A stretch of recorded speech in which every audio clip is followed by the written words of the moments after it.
नमस्कार प्रिय दर्शकों, एक बार फिर आपका स्वागत है हमारे YouTube चैनल प्राचीन ज्ञान सच्चा ज्ञान में। प्रिय दर्शकों, आज फिर नया वीडियो नई जानकारी लेके हाजिर हुए हैं। दर्शकों, ये 3 बात अपने भेजे में बिठा लो, रंग से राजा बन जाओगे।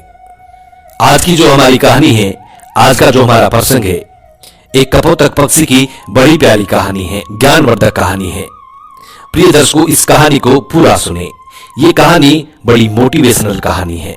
ये कहानी आपको आपके जीवन में ढेर सारी प्रेरणा देगी। इस कहानी को यदि आप गौर से सुनते हैं और इसकी 3 बातों पर यदि आप अमल करते हैं, तो प्रिय दर्शकों, आप इस संसार में किसी भी कोने में रहे, संसार के किसी भी कोने में घूमे, आप कभी भी किसी भी संकट में नहीं पड़ सकते।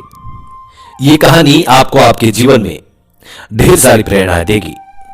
इस कहानी में ऐसी 3 ज्ञानवर्धक बातें हैं, इनको आप जरूर सुने।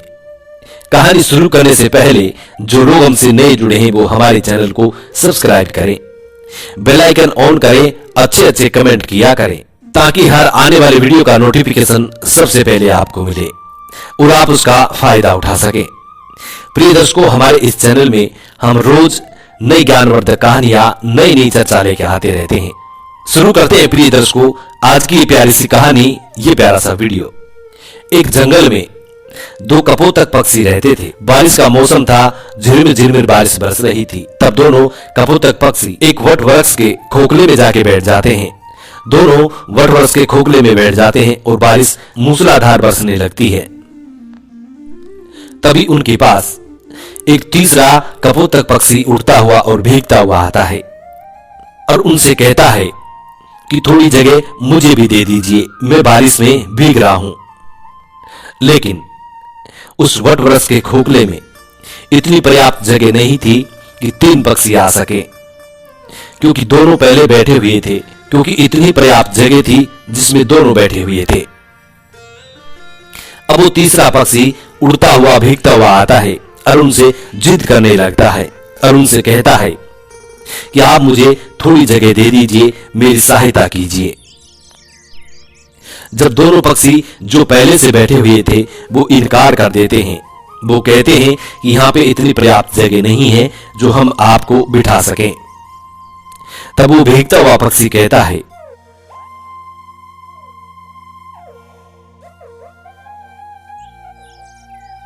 कि तुम मूर्ख तो नहीं हो जो मुझे जगह नहीं दे रहे हो। तब वो दोनों पक्षी कहते हैं कि भाई, हमारे पास इतनी पर्याप्त जगह नहीं है, हम दोनों ही बड़ी मुश्किल से इसके अंदर बैठे हैं। लेकिन फिर से वो कहता है कि तुम दोनों ही मूर्ख हो। वो दोनों पक्षी फिर से कहते हैं कि भाई, यदि हमारे पास जगह होती तो हम आपको जरूर बिठाते, लेकिन आप खुद देख लीजिए, हमारे पास इतनी पर्याप्त जगह नहीं है कि हम आपको बिठा सकें। अंततः वो भीगता हुआ कपोत पक्षी उन पक्षियों के ऊपर जाके बैठ जाता है। तब वो दोनों पक्षी उसको धक्का मार के और फिर से नीचे गिरा देते हैं। वो फिर से नीचे से उड़ता है और फिर कहता है कि तुम दोनों बिल्कुल मूर्ख हो, और फिर से उनके ऊपर जाके बैठ जाता है और फिर से वो पक्षी उसको धक्का मार के नीचे गिरा देते हैं। प्रिय दर्शकों, इसी तरह काफी देर चलता रहता है और वो उड़ता हुआ पक्षी उनसे बार बार कहता है कि तुम दोनों मूर्ख हो, तुम दोनों सबसे बड़े मूर्ख हो। हर बार वो इसी बात को कहता। जब वो थक जाते हैं तो भीगता हुआ पक्षी वहां से उड़ के चले जाता है और वो दोनों पक्षी उसी वट वृक्ष के खोखले में बैठे रहते हैं। तब उस कपोतक पक्षी की पत्नी अपने पति से कहती है कि पिया जी, अभी जो पक्षी आया था कि ये बार बार हम दोनों से मूर्ख कह रहा था, ये कह रहा था कि तुम दोनों मूर्ख हो, कि तुम मूर्ख तो नहीं हो। वो बार बार इसी बात को कह रहा था। तो ये मूर्ख होता कौन है? मूर्ख होता कैसा है? मूर्ख दिखता कैसा है? आप मुझे इस बात को बताइए। प्रिय दर्शकों, तब वो कपोतक पक्षी अपनी पत्नी को एक कहानी सुनाता है और वो कहता है कि प्रिय, इस कहानी को यदि आप ध्यान से सुनोगी तो आपको ये पता चलेगा कि मूर्ख कौन होता है। तब वो अपनी पत्नी को कहानी सुनाता है और उसकी पत्नी बड़े गौर से और बड़े ध्यान से सुनती है। कपोतक पक्षी कहानी शुरू करता है और वो कहता है कि एक नगर में एक सेठ रहता था। उस सेठ के एक पुत्र था। सेठ ने अपने पुत्र की शादी कर दी और शादी करने के बाद सेठ का लड़का शहर चले जाता है कमाने के लिए और सेठ के लड़के की पत्नी घर पे रहती है। एक दिन सेठ के लड़के की पत्नी पनघट पर स्नान करने के लिए जाती है और वहां पे स्नान करने लग जाती है।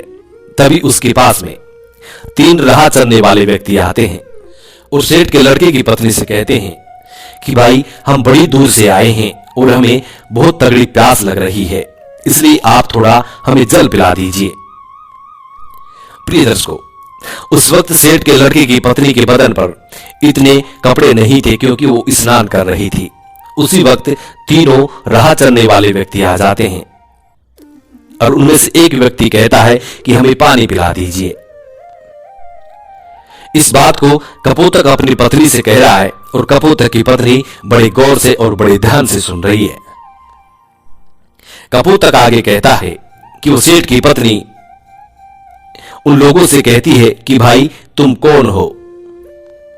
तब उनमें से एक राह चलने वाला व्यक्ति कहता है कि हम यात्री हैं और हमें बहुत प्यास लग रही है, हमें थोड़ा पानी पिला दीजिए। उस व्यक्ति की इतनी बात सुनने के बाद वो सेठ के लड़के की पत्नी कहती है कि यात्री तो सिर्फ 2 होते हैं, तुम कौन से यात्री हो। अब वो व्यक्ति बड़ी सोच में पड़ जाता है। वो सोचने लगता है कि हमें खुद को ये पता नहीं है कि हम कौन से यात्री हैं। वो यात्री उस सेठ के लड़के की पत्नी को कोई जवाब नहीं दे पाता है। तभी दूसरा व्यक्ति बोलता है और वो कहता है कि मुझे बहुत तगड़ी प्यास लग रही है और प्यास के मारे मेरे हलक सूखे जा रहे हैं, इसलिए आप मुझे पानी पिला दीजिए। वो सेठ के लड़के की पत्नी कहती है कि भाई तुम कौन हो। तब वो व्यक्ति जवाब देता है और वो कहता है कि मैं अनपढ़ गवार हूं, आप मुझे पानी पिला दीजिए। तब वो सेठ के लड़के की पत्नी कहती है कि अनपढ़ गवार तो सिर्फ 2 होते हैं, तुम कौन से अनपढ़ गवार हो ये बताओ, तब मैं तुम्हें पानी पिलाऊंगी। लेकिन वो भी कोई जवाब नहीं दे पाता है। वो भी सोचने लगता है कि मुझे खुद को ये पता नहीं है कि मैं कौन सा अनपढ़ गवार हूं। वो कोई जवाब नहीं दे पाता है। फिर तीसरा व्यक्ति कहता है कि बहन जी मुझे पानी पिला दीजिए, प्यास के मारे मेरे प्राण निकले जा रहे हैं, यदि कुछ देर मुझे और पानी नहीं मिला तो मेरे प्राण ही निकल जाएंगे, इसलिए आप मुझे पानी पिला दीजिए। तब उस सेठ के लड़के की पत्नी उस व्यक्ति से कहती है कि भाई तुम कौन हो, तुम बताओ, यदि तुमने बता दिया तो मैं तुम्हें जरूर पानी पिला दूंगी। वो कहता है कि मैं मूर्ख हूं, आप मुझे पानी पिला दीजिए।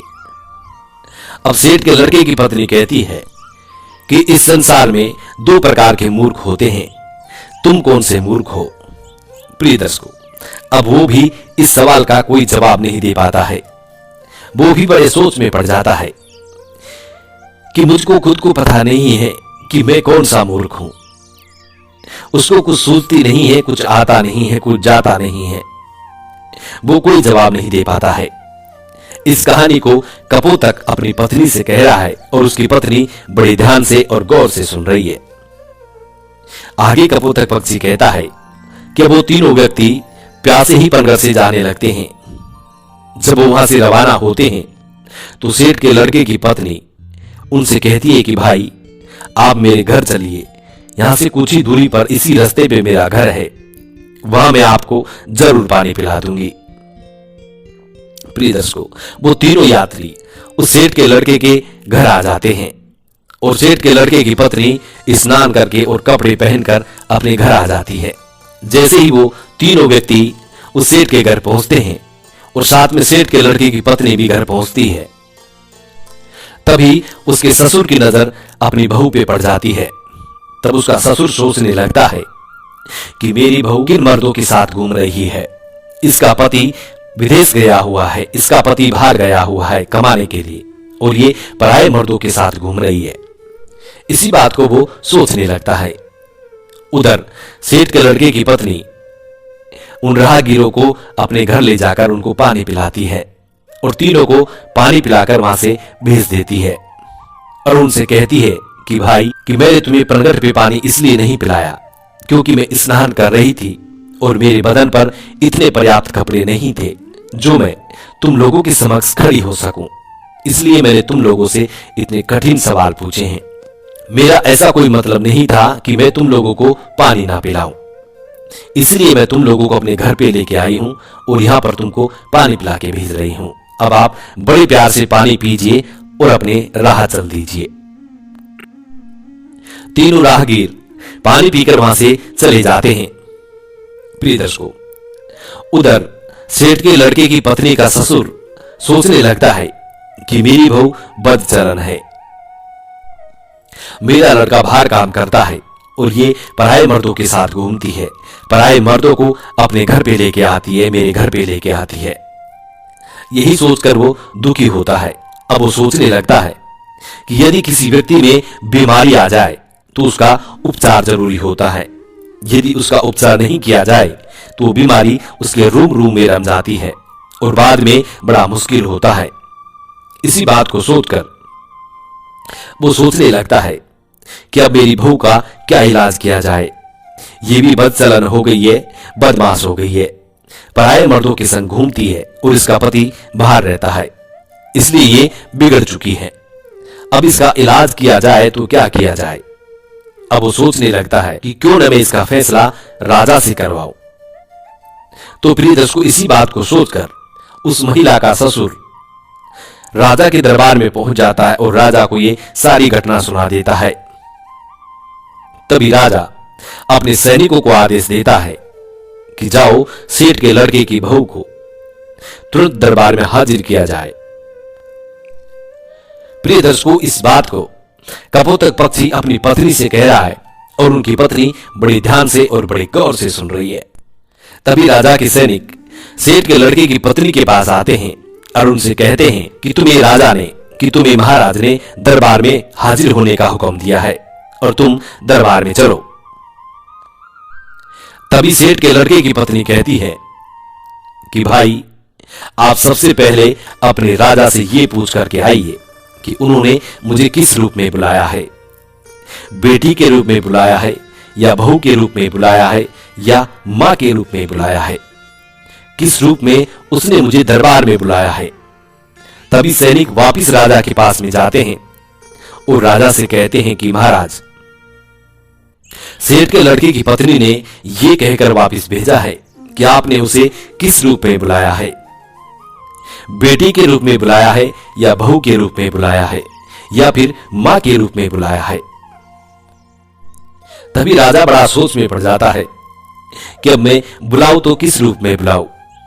राजा अपने मंत्रियों से सलाह लेता है तो मंत्री उसको सलाह देते हैं कि महाराज, सेठ हमारे नगर का सेठ है और इसके बेटे की बहू हमारी भी बहू लगती है, इसलिए आप उसको दरबार में बहू के रूप में बुलाइए।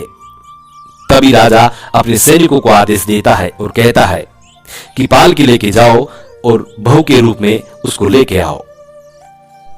तभी राजा की सैनिक फिर से पालकी लेकर सेठ के लड़के के घर पहुंचते हैं और सेठ के लड़के की पत्नी से कहते हैं कि महाराज ने तुम्हें बहू के रूप में बुलाया है। प्रिय दर्शकों, इस बात को कपोतक पक्षी अपनी पत्नी से कह रहा है और उसकी पत्नी बड़े गौर से सुन रही है। सैनिकों की इतनी बात सुनने के बाद सेठ के लड़के की पत्नी तुरंत पालकी में बैठ जाती है और सैनिक पालकी उठाकर राजा के दरबार में ले जाते हैं। सेठ के लड़के की पत्नी राजा के दरबार में हाजिर हो जाती है। तब राजा उससे सवाल कहता है, क्या तुम चरित्रहीन हो? तुम्हारा पति विदेश कमाता है और तुम पराये मर्दों के संग घूमती हो। ऐसा हमारे राज्य में नहीं हो सकता। यदि आप ऐसे काम करोगी तो हमारे राज्य को छोड़ के जाना पड़ेगा या फिर तुम्हें सजा दी जाएगी। राजा इतनी बात कहता है। तब सेठ के लड़के की पत्नी राजा को जवाब देती है और कहती है कि महाराज, मैं एक पतिव्रता स्त्री हूं। मुझ पर कलंक लगाने से पहले आप थोड़ा सोच लीजिए। क्या किसी प्यासे को पानी पिलाना, किसी भूखे को भोजन खिलाना कोई अपराध है? यदि आपके राज्य में ऐसा संविधान है कि किसी भूखे को भोजन खिलाना या प्यासे को पानी पिलाना अपराध है, तो हां, मैंने अपराध किया है। और ये अपराध मैं बार बार करूंगी। इतनी बात सुनने के बाद राजा बड़ा चिंतित होता है और राजा कहता है कि आप मुझे पूरी बात विस्तार से बताइए कि बात क्या है। तब वो महिला, सेठ के लड़के की पत्नी, राजा को पूरी सच्चाई कहती है कि महाराज, मैं पनघट पर स्नान कर रही थी, तभी 3 राह चलने वाले व्यक्ति आते हैं और वो कहते हैं कि हमें प्यास लग रही है, हमें पानी पिला दीजिए। उस वक्त मेरे बदन पे इतने पर्याप्त कपड़े नहीं थे कि उनके समक्ष में खड़ी होकर उनको पानी पिला दूं। इसलिए मैंने बैठे बैठे उन लोगों से इतने कठिन सवाल पूछे हैं कि वो जवाब नहीं दे सके। उसके बाद उनको मैंने अपने घर भेजा। उसके बाद मैं कपड़े पहनकर अपने घर आई। घर आने के बाद उन लोगों को मैंने पानी पिलाकर वहां से भेज दिया। अब इसमें मैंने गलत क्या किया है? उस महिला की इतनी बात सुनने के बाद राजा कहता है कि तुमने ऐसे कौन से कठिन 3 सवाल पूछे हैं, वो सवाल हमें भी बताइए। जब सेठ के लड़के की पत्नी वो 3 सवाल राजा के समक्ष रखती है तो राजा भी बड़ा सोच में पड़ जाता है। राजा के अंतरी मंत्री भी सोच में पड़ जाते हैं। उनसे भी इन तीनों सवालों के कोई जवाब नहीं लगते हैं। अंत में राजा परेशान हो जाता है और तीनों सवालों के उत्तर जानने का बड़ा इच्छुक होता है। तब वो राजा सेठ के लड़के की पत्नी से कहता है कि बहुरानी, हमको इन प्रश्नों के उत्तर नहीं आते हैं। हमारे किसी भी विद्वान पंडित के पास इन प्रश्नों के उत्तर नहीं है। हमारे किसी भी मंत्री के पास इन प्रश्नों के उत्तर नहीं है। तो फिर आप ही हमें इन प्रश्नों के उत्तर बता दीजिए। तब वो महिला, सेठ के लड़के की पत्नी, हाथ जोड़ करके राजा से कहती है कि महाराज, ये तीनों प्रश्न बड़े अनमोल हैं और इनके उत्तर उनसे भी ज्यादा अनमोल हैं। इसलिए आपसे एक विनती है, इन तीनों प्रश्नों के उत्तर मैं आपको बता दूंगी, लेकिन बदले में मुझे क्या मिलेगा? वो महिला कहती है कि महाराज, यदि सौदा हो तो बराबर का हो।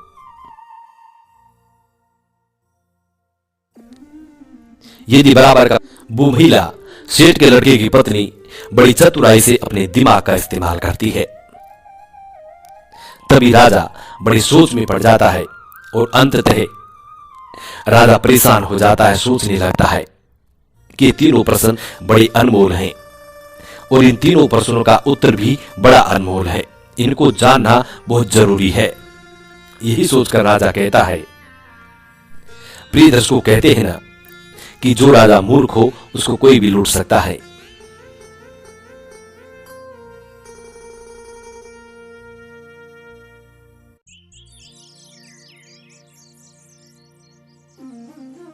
और आधा राज्य पे आप शासन करोगी और आधे पे हम करेंगे।